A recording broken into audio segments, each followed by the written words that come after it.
ఈరోజు వకుళమాత కిచెన్ ఇక్కడ ప్రారంభించడం చాలా సంతోషం. 1,25,000 వరకు ఏది కావాలన్నా తయారు చేసే అవకాశం ఉంటుంది. ఒక అర్ధ గంటలోనే ఒక్కొక్క ఐటెంను బట్టి తయారవుతాయి. ఒక హాఫ్ అన్ అవర్లో ఒక 18,000 మందికి ఒక ఐటెంని సరఫరా చేసే అవకాశాలు వస్తాయి. దీనివల్ల ఇప్పటికీ 3 కిచెన్లు వచ్చాయి. వెంగమాంబ కిచెన్ ఒకటి, అక్షయ కిచెన్ ఒకటి, ఇది 3వ కిచెన్. ఈ 3 వల్ల 33 లక్షల మందికి ఏ టైంలో కావాలన్నా వంట చేసే పరిస్థితి వస్తుంది. అదే సమయంలో ఏది కావాలన్నా ఒక 30 నిమిషాల నుంచి మ్యాక్సిమం 30 నిమిషాల నుంచి సాంబార్ రైస్ అయితే 1 గంట 45 నిమిషాల వరకు అవుతుంది. దీనివల్ల క్వాలిటీ బాగా పెరిగే అవకాశం ఉంటుంది. ఎప్పుడు కూడా వెంకటేశ్వర స్వామి దగ్గరికి వచ్చిన వారు ప్రసాదాన్ని కానీ అన్నాన్ని కానీ ప్రసాదంగానే భావిస్తారు. అలాంటి భక్తులకి మెరుగైన సేవలు అందించడానికి ఇక్కడ కిచెన్స్ అన్ని పనిచేస్తాయి.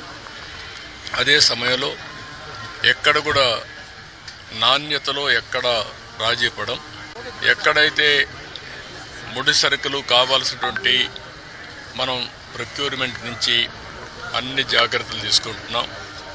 ల్యాబొరేటరీస్ అన్నీ పెడతాం. ఆ ల్యాబొరేటరీస్లో అన్ని టెస్ట్ అవుతాయి, అన్ని రికార్డ్ చేసుకుంటారు. అదే సమయంలో ఇక్కడ ప్రాసెస్ కూడా one of the best recipe. Venkateswara Swamy దగ్గరుండే లడ్డు ప్రపంచంలో ఎక్కడ కూడా ఎవరు కూడా రిప్లికేట్ చేయలేకపోయారు, తయారు చేయలేకపోయారు. దానికంటూ ఒక పేటెంట్ కూడా ఉంది. చాలామంది ప్రయత్నం చేసి కూడా ఫెయిల్ అయ్యారు. అలాంటి పవిత్రమైన లడ్డుని కానీ, ఇక్కడుండే జిలేబీ కానీ, ఇక్కడుండే మైసూర్ పాక్ కానీ దానికి ఒక ప్రత్యేకత ఉంది. వడకు కూడా ఒక ప్రత్యేకత ఉంది. అలాంటి మళ్ళీ ఇవన్నీ కూడా టోటల్గా ప్రక్షాళన చేసి రాబోయే రోజుల్లో ఫీడ్బ్యాక్ కూడా తీసుకుంటాం. ఈరోజు మీరు చూస్తే ఉదయం ఒక అర్ధ గంట నేను కూడా సమీక్ష చేశాను. నా సమీక్షలో ఒకప్పుడు ఏవైతే పగడ్బందీగా చేయడానికి మొత్తం గ్రీన్ కవర్ అయితే ఇప్పుడు 72%కి వచ్చాం. డీప్ ఏదైతే ఫారెస్ట్ ఉందో దీన్ని 72%కి వచ్చాం. దాన్ని 90% తీసిపోయే అవకాశం ఉంది. బయోడైవర్సిటీ కూడా ఫోకస్ చేయమన్నాను. అదే సమయంలో ఇక్కడ వాటర్ కన్జర్వేషన్ కూడా లాజికల్గా తీసుకుపోవాల్సిన అవసరం ఉంది. ఒకప్పుడు మెడిసినల్ ప్లాంట్స్ కూడా తీసుకొచ్చి పెట్టాం. ఇవన్నీ కూడా ఎందుకంటే ఒక పక్క బయోడైవర్సిటీ ఒకటి, రెండోది ప్రశాంతమైన వాతావరణాన్ని క్రియేట్ చేయడానికి అనుకూలమైన వాతావరణం చేయాలని చెప్పి ఉద్దేశంతో ముందుకు పోయాం. అది కూడా ఒకసారి మళ్ళా సమీక్ష చేశాను. రెండోది పరిశుభ్రత మీద కూడా ఎక్కువ శ్రద్ధ పెట్టమన్నాను. ఎక్కడెక్కడి నుంచో భక్తులు వస్తారు. భక్తులు వచ్చినప్పుడు వాళ్ళకు కావాల్సింది వెంకటేశ్వర స్వామి నామం తప్ప ఇంకొకటి మాట్లాడే పరిస్థితి లేకుండా వాళ్ళు అన్ని విధాలు ఒక ప్రశాంతమైనటువంటి ఒక దివ్య క్షేత్రంగా ఇది ఎప్పటికప్పుడు ఉండాల్సిన అవసరం ఉంది. సజెషన్స్ ఇచ్చాం. అదే మరి ఇక్కడ ఫుడ్ కూడా ఏదో ఫ్యాన్సీ ఫుడ్లే కాకుండా ఇక్కడుండే భక్తుల మనోభావాలకు అనుకూలంగా ఇక్కడ మన సాంప్రదాయాలకు అనుకూలంగా ఉంటే చాలా బాగుంటుంది. అలాంటివి కూడా చేయమని చెప్పి ఆదేశాలు ఇచ్చాను. అదే మరి ఎండ్ టు ఎండ్ ఇవన్నీ కూడా ఒపీనియన్ కూడా తీసుకోవడం, భక్తుల మనోభావాల్ని గౌరవించడానికి ఏమేం చేయాలనో అవన్నీ చేస్తాం. ఇప్పుడు సేవకులు కొంతమంది ఉన్నారు, శ్రీవారి సేవకులు. వాళ్ళు కూడా ఎప్పుడో నేను ప్రవేశపెట్టాను. వాళ్ళు ఒక 15 లక్షల మంది అయ్యారు.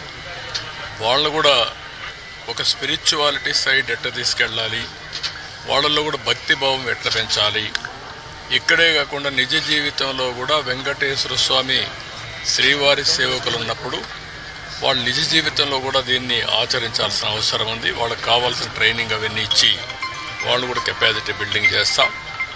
అదే మరి ఎక్కడికక్కడ సమాచారాన్ని కూడా తీసుకొని ఒక విధంగా చెప్పాలంటే మళ్ళీ వెంకటేశ్వర స్వామికి పూర్వ వైభవం వచ్చే విధంగా, అదే కాకుండా ఎప్పటికీ ఇది ఒక దివ్య క్షేత్రంగా పవిత్రమైన క్షేత్రంగా తయారు చేయడానికి ఏమేం చేయాలో అన్ని చర్యలు తీసుకోమని చెప్పి మేనేజ్మెంట్కి గవర్నమెంట్ తరఫున కూడా ఆదేశాలు ఇచ్చాం. అవన్నీ చేసేదానికి శ్రీకారం చుట్టారు. ఇంకొక పక్కన ఏదైతే ఈరోజు ఇక్కడ ఫుడ్ కూడా ఉందో ఎన్నిటి కూడా రాబోయే రోజులు అన్ని టెస్టులు ఉంటాయి. అదే మాదిరిగా అవసరమైతే ఇక్కడ నాలెడ్జ్, అబెండెంట్ నాలెడ్జ్ ఉంది. అలాంటి నాలెడ్జ్ని ఎవరు కూడా రిప్లికేట్ చేయలేకపోయే పరిస్థితికి వచ్చారంటే ఇక్కడ వెంకటేశ్వర స్వామి మహిమ కూడా ఉంది. ఏది నడిపించినా వెంకటేశ్వర స్వామి నడిపిస్తాడు.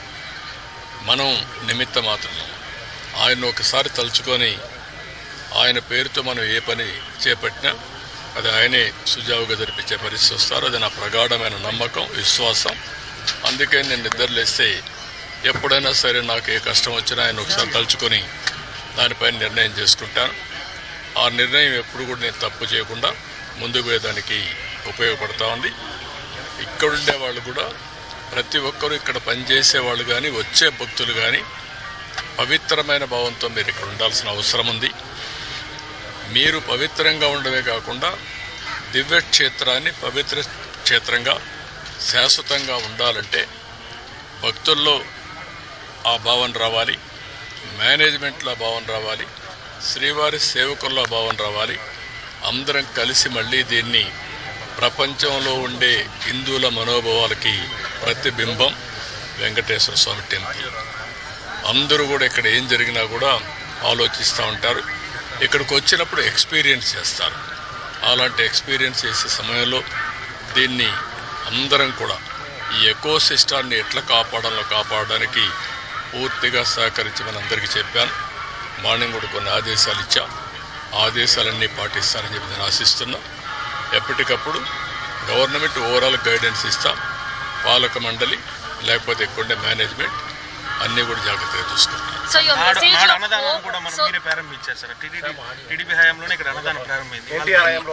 ఎన్టీఆర్ హయాంలో అన్నదానం ప్రారంభమైంది. ఈరోజు ప్రపంచంలోనే ఒక సెంటర్లో ఇంత పెద్ద ఎత్తున అన్నదానం చేయడం అనేది ఎక్కడా జరగదు. 3 లక్షల మందికి భోజనం పెట్టగలిగే సెంట్రల్ కిచెన్స్ 3 ఉన్నాయంటే ఎక్కడ ఇది ఉండదు. అలాంటిది ఒక ఆ రోజు ప్రారంభించినప్పుడు 2-3 వేలతోనే ప్రారంభించాం. కానీ అది ఆ రోజు ఎన్టీ రామారావు గారికి ఉండే విజన్. తర్వాత ఈరోజు కార్పస్ కూడా పెరిగింది. కార్పస్ దానిపైన వచ్చే వడ్డీ దాంతోనే ఈ 2-3 లక్షల కూడా భోజనం పెట్టే పరిస్థితి వస్తూ ఉంది. ఇంకా చాలామంది ముందుకు వస్తున్నారు. ఒకరోజు పెడుతున్నారు, లేకపోతే వాళ్ళ అకేషన్లు ఎవ్రీ ఇయర్ ఇస్తున్నారు. అనేక విధాలుగా భాగస్వాములు అవుతున్నారు. ఇది ఒక మంచి ఉదాత్తమైన కార్యక్రమం. నేనున్నప్పుడు ప్రాణదానం పెట్టాం. అది కూడా లాజికల్గా తీసుకుపోవాల్సిన అవసరం ఉంది. అన్నదానం, ప్రాణదానం ఈ 2 కూడా లాజికల్గా తీసుకెళ్ళి అన్ని విధాల దీన్ని స్టిమ్యులేట్ చేస్తాం. So your message for all the festivals that are going to take place, your message of hope for the people? No, we are